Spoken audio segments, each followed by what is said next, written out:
M news కి స్వాగతం. మండపేట పట్టణం 2వ వార్డు గొల్లకుంట గణేష్ యూత్ ఆధ్వర్యంలో గణపతి నవరాత్రి ఉత్సవాలు గత 18 సంవత్సరాలుగా కలిసికట్టుగా ఘనంగా నిర్వహిస్తున్నారు.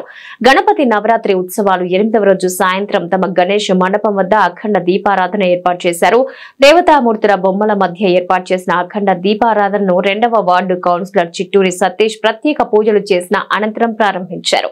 మహిళలు అధిక సంఖ్యలో దీపారాధనలో పాల్గొని దీపాలు వెలిగించి స్వామివారిని దర్శించుకున్నారు.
మరిన్ని తాజా వార్తా విశేషాల కోసం ఎం న్యూస్ ని సబ్స్క్రైబ్ చేయండి, మీ మిత్రులకు షేర్ చేయండి.